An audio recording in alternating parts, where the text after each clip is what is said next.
안녕하세요. 내일의 그래프입니다. 오늘은 드론 택시의 선두업체인 이항에 대해서 알아보려고 합니다. 드론으로 사람을 태울 수 있을까? 이런 상상도 해보지 못했던 시대가 예상보다는 더 빨리 도래할 수 있겠습니다. 도시 상공을 비행하는 방식으로 시민을 이동시키는 도심항공 모빌리티가 인구 밀도가 높고 교통 체증이 발생하는 대도시에서 미래 교통수단으로 주목받고 있습니다. 평소와 마찬가지로 업계를 알아보고 이항이라는 회사에 대해서 알아보도록 하겠습니다. 기사에서도 많이 보셨겠지만 며칠 전 서울에서 드론 택시가 운영되었습니다. 중국의 이항이 만든 드론 택시입니다. 원래는 사람이 직접 탑승할 계획이었으나 안정상의 이유로 국토부에서 반대했고 대신에 쌀가마니 20kg짜리 4개를 태웠다고 합니다. 드론 택시는 50m 상공에서 여의도 한강시민공원, 서강대교 밤섬, 마포대교 일대 1.8km를 약 7분간 2바퀴 비행했다고 합니다. 서울시는 이번 드론 택시 시험 비행을 계기로 도시 항공 모빌리티 분야를 발전시킨다는 방침입니다. 하지만 상용화는 아직 멀었는데 서울시는 우선 국토부 인증을 거쳐 2023년부터 소방용 항공기로 활용할 계획이라고 합니다. 2025년부터는 일부 지역을 중심으로 상용화를 목표로 한다고 합니다. 하지만 시장은 이보다 더 빠르게 성장하지 않을까 생각합니다. 시장 조사업체 프로스트솔르반에 의하면 이 시장은 2018년 37억 달러 규모였고 2023년까지 1000억 달러 규모의 시장으로 연 95% 성장할 것으로 예상된다고 합니다. 자료에는 2019년이라고 되어 있는데 다른 그림에서는 2018년으로 기입되어 있어서 2018년이 맞는 것 같습니다. 서울시의 예상과는 달리 시장이 가파르게 성장할 것으로 예상이 되고 있습니다. 의외로 가장 빠르게 성장할 시장은 바로 화물운송 시장입니다. 물건을 싣고 정해진 경로로만 다니고 정해진 곳에 물건을 배달하면 되는 드론 시장이 2023년에는 461억 달러까지 가장 먼저 성장할 것으로 예상되고 있습니다. 사람을 태우는 드론 시장은 30억 달러로 성장하기에는 아직은 시간이 필요할 것 같습니다. 그 이후에도 드론을 활용할 수 있는 부분은 무궁무진합니다. 조금 전 말씀드린 택배 이외에도 산업용으로 쓰일 수 있습니다. 아시아 태평양 지역의 원유 및 가스 탐사 프로젝트에 동원되는 헬리콥터는 총 343대가 있다고 합니다. 해상에 있는 시추기로 지속적으로 사람과 자재를 운송해야 하는데 이에 대한 비용이 만만치 않습니다. 더 안전하고 저비용의 드론이 활용된다면 어떨까요? 이 헬기들에 대한 교체 비용은 약 59억 달러 수준입니다. 이 비용이면 이항 택시 드론 2만 대를 구할 수 있는 비용이라고 합니다. 소방용으로도 요긴하게 쓰일 수 있는데 중국에는 400m 이상의 고층 빌딩이 1112개나 있다고 합니다. 소방 차량이 닿을 수 있는 높이는 한계가 있기 때문에 소방활동에도 인명구조에도 유용합니다. 고립된 지역의 사람들을 구출하는 업무나 드론을 활용하여 상공비행을 하는 관광도 인기가 있을 것 같습니다. 그리고 지금까지 가장 앞서 나가는 곳은 중국의 이항으로 보여집니다. 물론 이항에서 취합한 자료이기 때문에 어느 정도 감안해서 보시긴 하셔야겠지만 2019년에 이미 상용화를 시작하였습니다. 그나마 가장 근접하게 따라오는 곳이 바로 에어버스사의 바하나 시티 에어버스 정도입니다. 아직 완성도가 높은 곳이 많이 없다는 점을 알 수 있는 게 이번에 서울에서 진행한 시험 비행에서 원래 서울시는 다양한 곳을 섭외하려고 했으나 미국 미프트사는 막판에 일부 결함이 발견되어 참여하지 못했다고 합니다. 이항은 이미 해외 비행 실적도 꽤나 가지고 있는 것으로 보입니다. 세 번째에 보시는 바와 같이 릴리움은 아직 테스트 단계인 것으로 보입니다. 이항은 총 5대의 드론을 운영하고 있습니다. 2대는 실제 사람을 태울 수 있고 3대는 사람이 탑승하지 않는 버전입니다. 현재 주력 상품은 이항 216입니다. 2명의 승객이 탑승할 수 있고 주로 100km 속도를 낼 수 있고 최대 130km까지 속력을 낼 수 있습니다. 최대 고도는 3000m까지 올라갈 수 있습니다. 주행 범위는 35km까지 움직일 수 있습니다. 도심에 적합한 수치로 보입니다. 최대 중량은 220kg까지이고 배터리 충전에는 2시간이 소요된다고 합니다. 이항의 자료를 읽으면서 느낀 것은 안전을 최우선으로 신경 쓰고 있는 것으로 보입니다. 프로펠러는 총 16개가 있는데 프로펠러 2개가 고장 나더라도 안전한 운행이 가능하다고 합니다. 당연히 자율주행이 가능하고 다양한 센서를 부착하고 있기 때문에 운행 상황을 감안한 스마트 비행이 가능하다고 합니다. 그리고 비행에 대한 통제를 중앙화된 관제소에서 통제하기 때문에 서로 충돌하거나 비상 상황을 더욱 잘 통제할 수 있습니다. 대당 가격은 이번에 서울시가 3억에 구매했다고 하는 것을 봐서는 약 28만 불 정도의 가격이라고 볼 수 있겠습니다. 우선 장점을 조금 더 구체적으로 살펴보겠습니다. 앞에서도 살펴보았지만 2023년까지 이 시장은 1,000억 달러 규모로 성장할 것으로 예상되고 있습니다.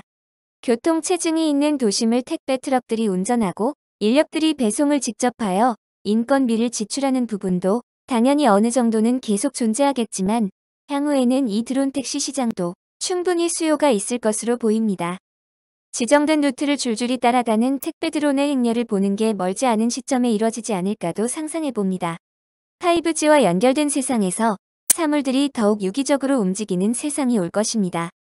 교통체증으로 유발되는 비용은 미국만 해도 30.5억 달러로 예상이 되고 있습니다.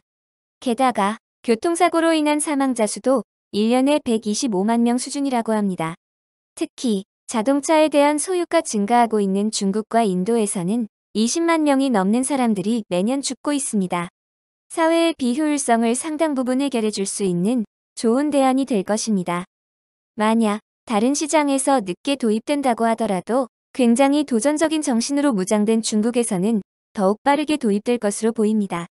그리고 중국 시장만 선점하더라도 이 시장의 리더인 이항이 도약할 수 있을 것이라고 봅니다.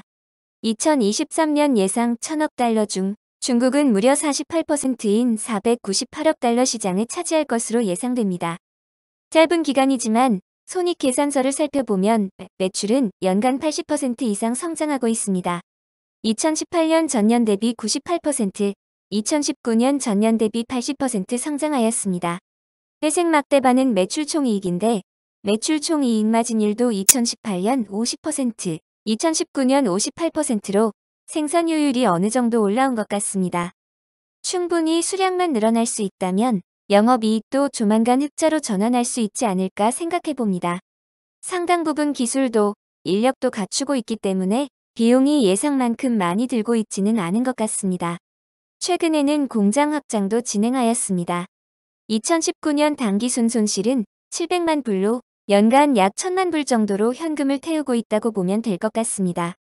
최근 6월 말 기준으로 현금은 약 3,200만 불, 단기 투자금은 400만 불 정도 있어서 활용할 수 있는 자금은 총 3,700만 불 정도 있다고 볼 수 있겠습니다.